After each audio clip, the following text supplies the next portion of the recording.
Today's episode is brought to you by Positively Productive Systems, whose mission is to be the antidote to your stress and to provide compassionate productivity resources and coaching that help you heal and achieve. Be sure to check out both free and paid resources at positivelyproductive.com/resources. Habits are essential for us to basically automate our lives and to achieve our goals even faster. And it delights me that you can create ones best suited to you by understanding your unique self. When you use your personality traits to build habits, they're so much easier to build. And it helps you design ones that endure. That's because when you possess a clear understanding of your intrinsic motivations and align your habits with those, you create a more sustainable and effective system.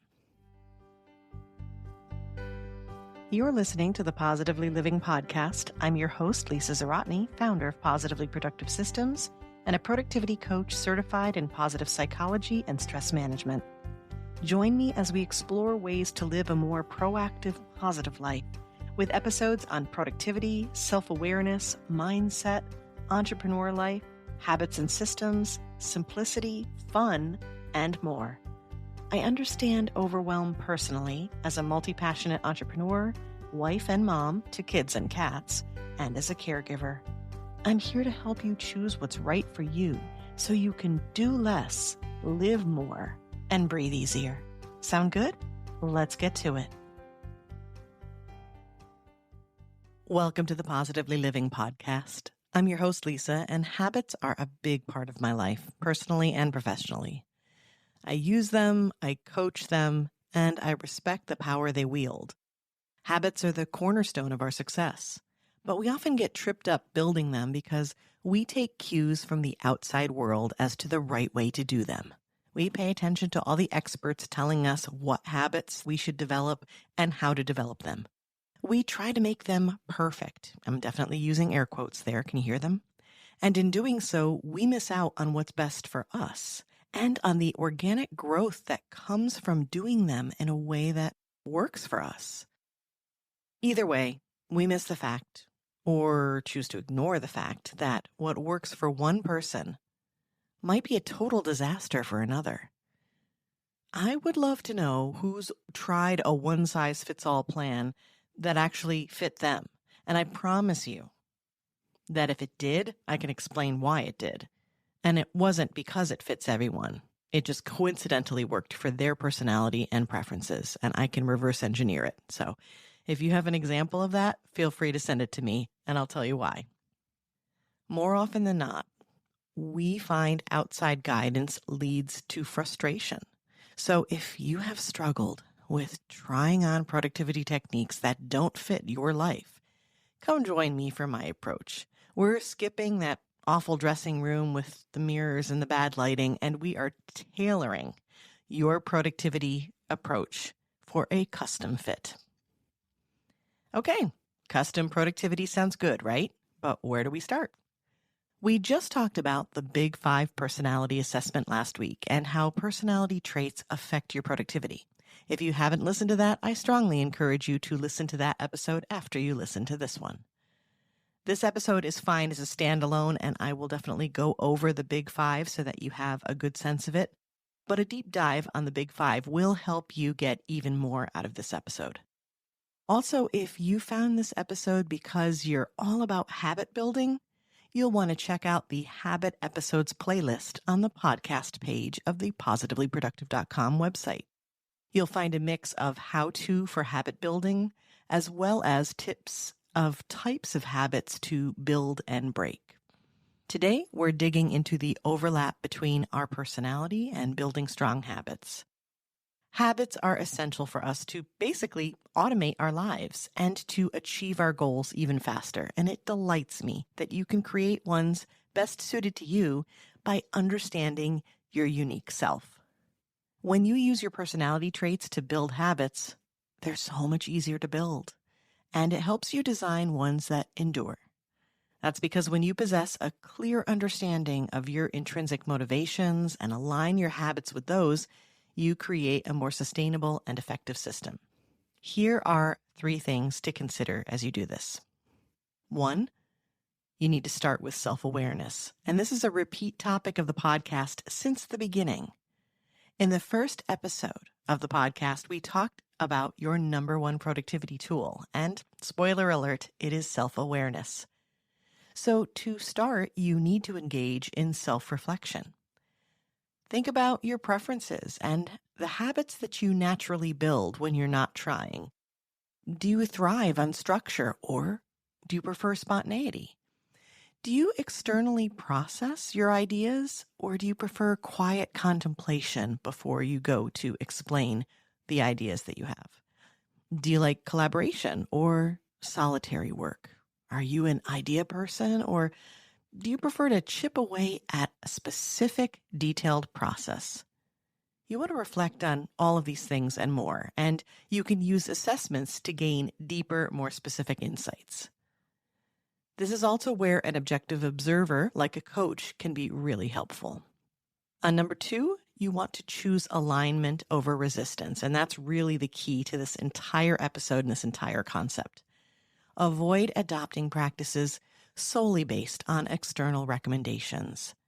Can you hear my eyes rolling as I say that? I get so annoyed with people who tell you this is the way you have to do it. It's like, do you even know me? Do you know my life? Instead, select habits or form the habits in a way that will complement your inherent traits. For example, extroverts might benefit from group activities and those big networking events that you see that everyone hears as a business owner you need to attend. But introverts are not going to have the same experience. They may much prefer either solitary pursuits or at least may appreciate more intimate networking, like one-on-one or maybe online in a way that won't drain their social battery as much. If you begin to build a habit and you sense resistance as you're trying to practice it, get curious why that is and see if you can adjust it to one that aligns better with your tendencies.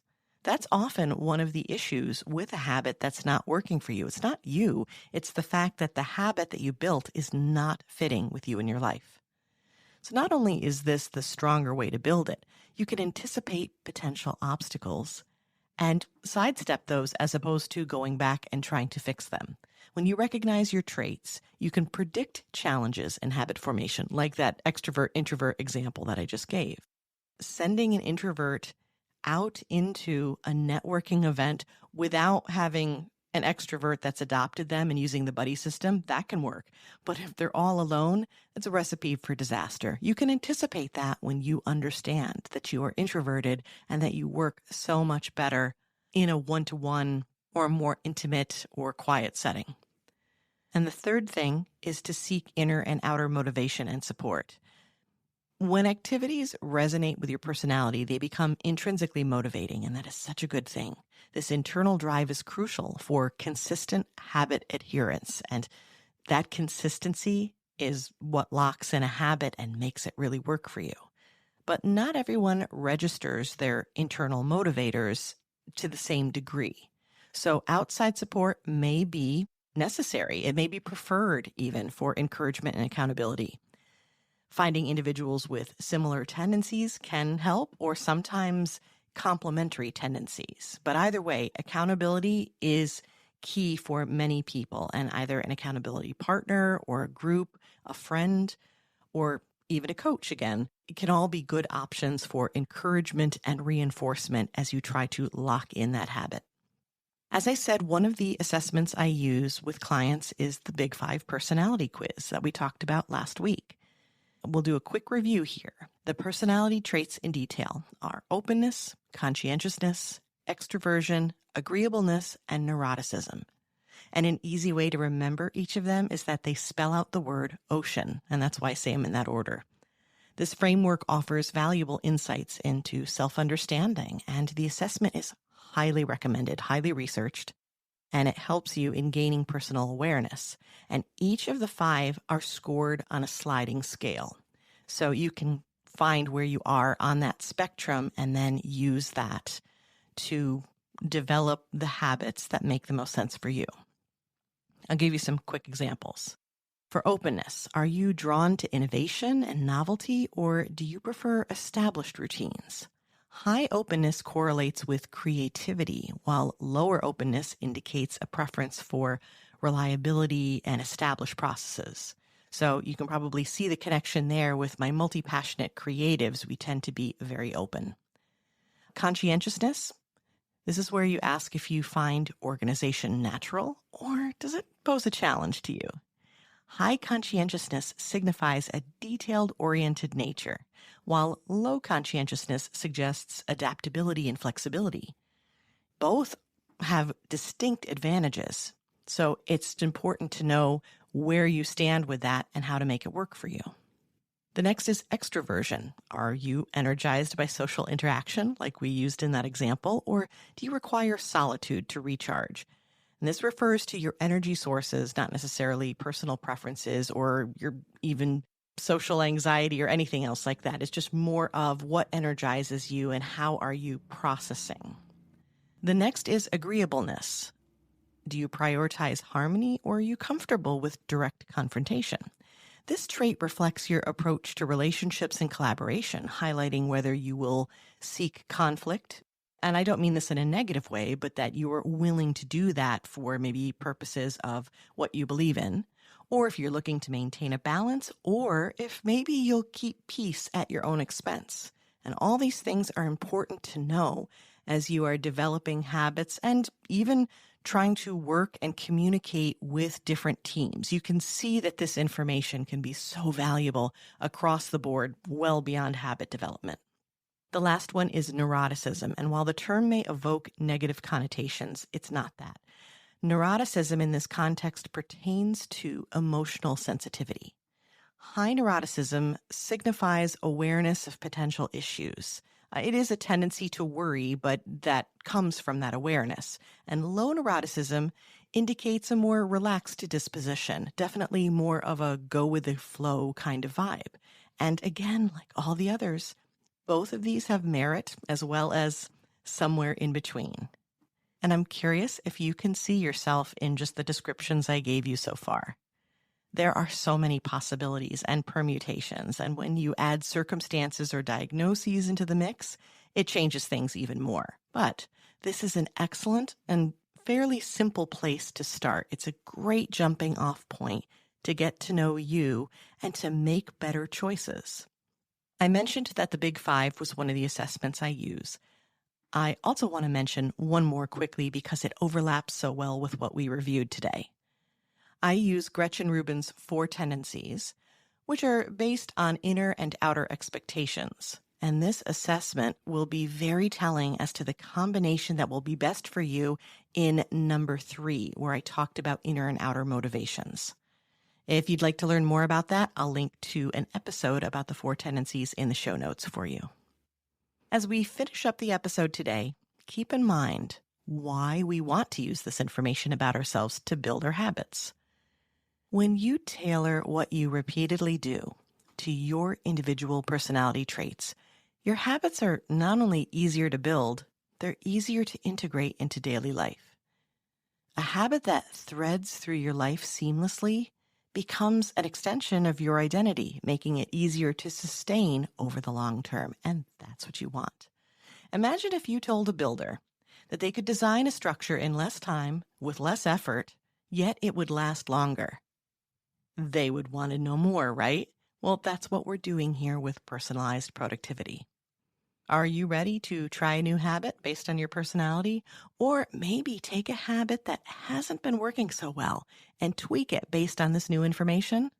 The easiest way to start would be with the Positively Productive Toolkit. You can download it for free on the positivelyproductive.com website on the resources page. You'll want to access the assessments workbook. And in there, you will find the Big 5 personality quiz as well as the 4 tendencies quiz if you would like to try them both. From there, I welcome you to check out the habits playlist and to connect with me. I would love to know the results of your assessments and what habit you're trying to build. And I'm happy to share what the results are for mine as well. Remember, habit formation is about progress, not perfection. This approach is intended to unlock a unique advantage for you and not highlight your frustrations with how you work. As always, be kind and compassionate as you explore the best approach for you. Once you find that alignment, you'll find you can celebrate what makes you uniquely you.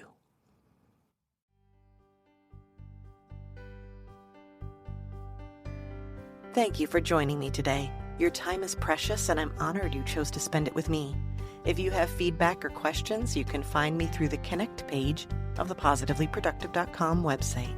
And if you're looking for any of the resources mentioned here, from books to products to training and more, go to positivelyproductive.com/resources.